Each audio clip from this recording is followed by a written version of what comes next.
Please subscribe our channel Quest India and press bell icon for all notification. नमस्कार दोस्तों, मैं हूं doctor Dalbir Singh और आप देख रहे हैं यूट्यूब चैनल क्वेस्ट इंडिया। मैं एक बार फिर आपके सामने हाजिर हुआ हूं एक नया वीडियो लेके और ये वीडियो है असिस्टेंट प्रोफेसर की वैकेंसी से रिलेटेड। यदि आप हरियाणा के आसपास या दिल्ली के आसपास के एरिया में कहीं भी रहते हैं तो ये वैकेंसी आपको बहुत ज़्यादा सूट करेंगी क्योंकि ये बहुत ही नज़दीक आपके हैं। यहाँ पे अलग अलग प्रकार की वैकेंसी हैं, अलग अलग डिपार्टमेंट यहाँ पे दे रखा है। यहाँ पे टोटल वैकेंसी की बात मैं आपको बताऊं तो ये टोटल वैकेंसी है 85। ये अलग अलग सब्जेक्ट में है, जैसा आप अपनी स्क्रीन पे देख पा सकते हैं। यहाँ पे बॉटनी के लिए 8 वैकेंसी टोटल दे रखी हैं, अलग अलग कैटेगरी में इस प्रकार से मेंशन कर रखी हैं। ये समझने में कोई आपको दिक्कत नहीं आएगी। एससी के लिए शेड्यूल कास्ट, एसटी यानी schedule tribe, OBC other backward class, UR general के लिए और इकोनॉमिक वीकर सेक्शन के लिए, और ये पीडब्ल्यूडी के लिए वैकेंसी दे रखी है। यहाँ पे केमिस्ट्री की दे रखी है 11 वैकेंसी, कॉमर्स के लिए 19 सबसे ज्यादा वैकेंसी यहाँ पे दे रखी है।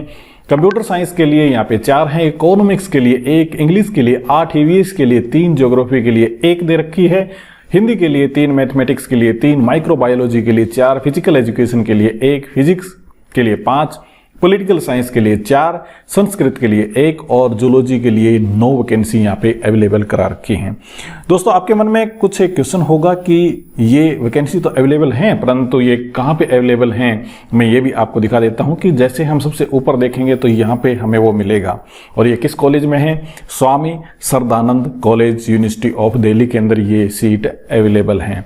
और ये अलीपुर, दिल्ली 110036। ये अलीपुर ये मत समझ लेना कि ये कहीं राजस्थान में है या फिर यूपी में है।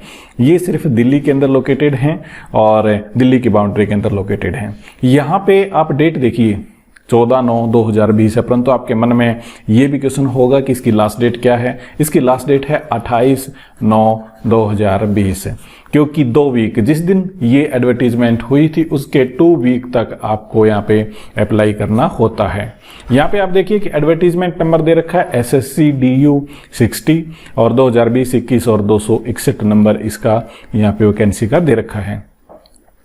यहाँ पे कुछ आगे मेंशन कर रखा कि online application are invited in the prescribe application form at web link, और ये दे रखा है वेब लिंक। हालांकि दिल्ली यूनिवर्सिटी के अंदर जितने भी कॉलेज आते हैं ना, उन सब का एक ही लिंक होता है और वो होता है http और उसके बाद में colrec.du.ac.in। इसी के ऊपर सारे के सारे जितनी भी वैकेंसी किसी भी कॉलेज की हो यहीं पे अप्लाई होती हैं। आगे दे रखा है कि from the eligible candidate for the appointment to the post of assistant professor, और एकेडमिक पे लेवल है इनका 10, 7th सेंट्रल पे कमीशन के अनुसार ये वैकेंसी यहाँ पे दे रखी है।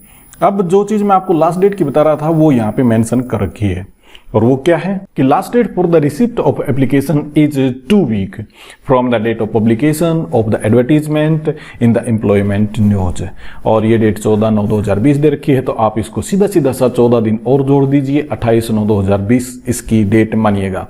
आज 23 डेट हो रखी है, जब मैं रिकॉर्ड कर रहा हूं तो आपके सामने आज ही ये वीडियो आ जाएगा। तो इस हिसाब से आप ये देखिए कि यदि आपको फर्दर डिटेल इसमें किसी भी प्रकार की चाहिए तो जो कॉलेज की साइट है www.ss.du.ac.in, आप इस पे भी जा सकते हैं और सारी इंफॉर्मेशन आपको यहाँ पे मिल जाएगी। उसके बाद में ये हम बात कर चुके हैं कि किस डिपार्टमेंट के अंदर कौन सी वैकेंसी है। यूआरएल एड्रेस के बाद हम चलते हैं थोड़ा सा नीचे और यहाँ पे मेंशन कर रखा है एलिजिबिलिटी और क्वालिफिकेशन के बारे में। देखिए, मोटे तौर पे यदि आप किसी भी कॉलेज और यूनिवर्सिटी के अंदर अप्लाई करते हैं तो आपको पोस्ट ग्रेजुएशन में 55% मार्क्स तो चाहिए ही। इसके साथ में और क्या चाहिए? नेट क्वालिफाई आपका चाहिए। नेट चाहे आपका यूजीसी से हो या फिर CSIR से हो, और यदि आपने PhD कर रखी है तो वो यूजीसी रेगुलेशन के नॉर्म्स के अनुसार आपने कर रखा हो। थोड़ा सा चलते हैं इसके नीचे, और यहाँ पे दे रखा है आपके जनरल इंफॉर्मेशन, और ये इंफॉर्मेशन क्या है? Swami Shraddhanand college, university of Delhi की जनरल इंफॉर्मेशन। ये सबसे पहले यहाँ पे URL एड्रेस मेंशन कर रखा है, जो आप जाना चाहें और इस एडवर्टीजमेंट को डाउनलोड करना चाहें तो भी आप यहाँ से डाउनलोड कर सकते हैं। सबसे इंपॉर्टेंट सेक्शन यहाँ पे दे रखा है फीस का। फीस आपकी 500 रुपये है और ये है जनरल, ओबीसी और ईडब्ल्यूएस कैंडिडेट के लिए। यदि आप किसी कैटेगरी में आते हैं जैसे कि schedule caste, schedule tribe, PWD, तब आपको, या फिर महिला, उन सबको किसी भी प्रकार की यहाँ पे फीस नहीं देनी, किसी प्रकार की फी एप्लीकेबल उनके लिए नहीं है। एक बार फीस दे दी तो वापस नहीं मिलती है, ये सबके लिए कॉमन होता है, सभी कॉलेज ऐसा ही करते हैं। उसके बाद में no application fees shall be charge from the applicant. जिन्होंने पहले अप्लाई कर रखा है उन कैंडिडेट से दोबारा से फीस यहाँ पे नहीं ली जाएगी। सभी प्रकार की एप्लीकेशन है वो ऑनलाइन मोड से होगी, यहाँ पे मेंशन कर रखा है।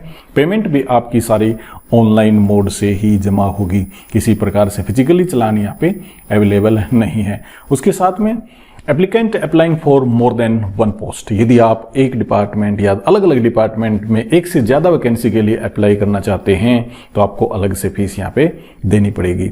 यदि आपका किसी प्रकार का इशू है, टेक्निकल इशू है, तो आप कॉलेज की ईमेल आईडी पे आप क्वेश्चन पूछ सकते हैं, आपको जवाब यहाँ पे मिल जाएगा। और कॉलेज की जो ईमेल आईडी है वो है principalssncollege@gmail.com।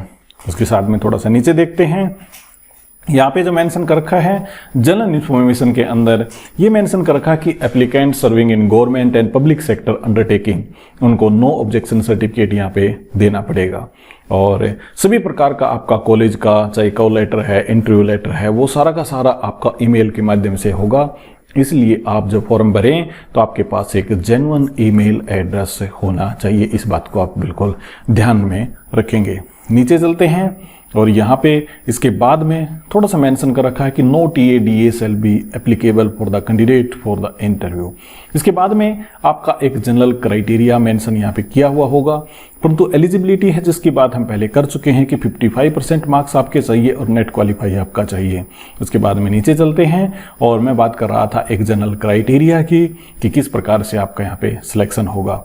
यहाँ पे ऊपर मेंशन कर रखा है guideline for screening short listing of candidate for appointment of post of assistant professor in college. चलिए इसको देख लेते हैं। और ये मेंशन कर रखा है यहाँ से मेंशन कर रखा है कि criteria for short listing of candidate for interview. यहाँ पे आप देखिए, यदि आपने ग्रेजुएशन कर रखी है और आपके मार्क्स बेहद अच्छे हैं, यानी आप ब्रिलियंट स्टूडेंट यदि रहे हैं, 80 से ज़्यादा आपके मार्क्स रहे हैं, तो आपके 21 नंबर मिलेंगे इंटरव्यू में। और 60 से 80 आपके मार्क्स आए हैं परसेंटेज में तो 19 नंबर यहाँ पे मिलेंगे। और 55 या लेस देन 55 हैं तो आपको 16 और 45 to 55 हैं तो आपको 10। फिर उसके बाद देखते हैं पोस्ट ग्रेजुएशन का। पोस्ट ग्रेजुएशन में 80% से ज़्यादा आपके मार्क्स हैं तो 25 मार्क्स आपको मिलेंगे, 60 to 80 हैं तो 23, और 50% या फिर किसी क्राइटेरिया में आपके 50% हैं तो आपको 20 मार्क्स यहाँ पे मिलेंगे। उसके बाद में है एमफिल में यदि 60% और अबव हो तो आपके 7 नंबर मिलेंगे, और 55 से 60 यानी कि 55 to 60 हैं तो 5 मार्क्स यहाँ पे मिलेंगे। यहाँ पे पीएचडी के मार्क्स आप देखेंगे ये 2 और 5 अलग अलग हो रखा है, इसको आप ध्यान में रखें कि टोटल मार्क्स आपके 25 हैं। इसके साथ में नेट विद जेआरएफ के मार्क्स आपके 10 हैं और नेट अकेले के मार्क्स आपके 8 दे रखे हैं। तो इस प्रकार है, इन्होंने थोड़ा सा पीडीएफ के अंदर ये गड़बड़ हो रखा है। थोड़ा सा नीचे देखते हैं और वो है रिसर्च पब्लिकेशन का। आपके मैक्सिमम 6 नंबर मिलेंगे और आपका हर एक रिसर्च पेपर का 2 नंबर यहाँ पे मेंशन किया गया है, वो 2 नंबर ही यहाँ पे मिलेंगे। इसके साथ में टीचिंग एक्सपीरियंस का यहाँ पे 1 साल के आपके 2 नंबर मिलेंगे और मैक्सिमम यहाँ पे 10 नंबर हैं। इसी प्रकार से यदि आपने अवार्ड ले रखा है नेशनल या इंटरनेशनल तो उसके नंबर 3 हैं। यहाँ भी आप 1 और 0 मत समझे कि ये टोटल आप 10 समझे। स्टेट लेवल का अवार्ड है तो आपको मैक्सिमम 2 नंबर यहाँ पे मिलेंगे। थोड़ा सा नीचे देखते हैं कि किस प्रकार से इन्होंने टोटल क्राइटेरिया बना रखा है। एमफिल पीएचडी के 25 नंबर मैक्सिमम, जेआरएफ और नेट के 10 नंबर मैक्सिमम, और 3 नंबर आपको किसी अवार्ड में दे रखे हैं तो वो एकेडमिक स्कोर आपका 84, रिसर्च पब्लिकेशन के 6, टीचिंग एक्सपीरियंस के आपके 10, टोटल मार्क्स आपके इस प्रकार से हो जाएंगे 100। शॉर्ट लिस्टिंग किस प्रकार से किया जाएगा? स्क्रीनिंग कमेटी विल ड्रॉ करेगी और वो क्या करेगी, सभी कैंडिडेट्स के बारे में जिसने उन्हें स्कोर किस प्रकार से कर रखा है उस प्रकार से निर्धारित होगा। यदि कोई कैंडिडेट टाई हो जाता है तो उसने मास्टर डिग्री में हाई या हाईएस्ट मार्क्स जितने ले रखे हैं उसको प्रेफरेंस दी जाएगी। और किस प्रकार से कैंडिडेट्स को बुलाया जाएगा, पहली बात ये मेंशन किया गया कि all candidates scoring 60 marks and above shall be called for interview for the post of assistant professor। 60% से ऊपर आपके मार्क्स हैं तो आपका इंटरव्यू निश्चित तौर से आएगा। परंतु यहाँ पे एक चीज और मेंशन कर रखी है कि कम से कम 50 कैंडिडेट बुलाए जाएंगे फर्स्ट वैकेंसी के लिए, और यदि 2 वैकेंसी है तो फिर 20 एडिशनल हो जाएंगे, यानी कि 70 कैंडिडेट यहाँ पे बुलाए जाएंगे। इस प्रकार का क्राइटेरिया यहाँ पे बना रखा है। और यदि मैं नीचे आपको लेके चलूं तो यहाँ पे जो मेंशन कर रखा है वो कर रखा है कि जो आपने एमफिल और पीएचडी कर रखी है उसमें किसी भी प्रकार से आपका टीचिंग या रिसर्च एक्सपीरियंस काउंट यहाँ पे नहीं होगा। तो इस प्रकार से टोटल इंफॉर्मेशन यहाँ पे दे रखी है। उम्मीद करता हूं कि ये कंटेंट आपको पसंद आया होगा। हमारे वीडियो को शेयर कीजिएगा, लाइक कीजिएगा। यदि आपका किसी भी प्रकार का कोई क्वेश्चन है तो आप हमें इंस्टाग्राम पे फॉलो कर सकते हैं, फेसबुक पे फॉलो कर सकते हैं, वहां भी क्वेश्चन पूछ सकते हैं। और एक हमारा व्हाट्सअप नंबर भी है, आप वहां भी कॉन्टैक्ट कर सकते हैं। जैसा आपको अच्छा लगे मैं व्हाट्सअप नंबर यहाँ पे लिख देता हूँ, वो है 9306851640। इस नंबर पे भी आप व्हाट्सअप कर सकते हैं। और आपका कोई क्वेश्चन बनता है तो कमेंट सेक्शन में आप जरूर पूछिए, मैं जवाब देने की कोशिश करूंगा। बहुत बहुत आपका धन्यवाद।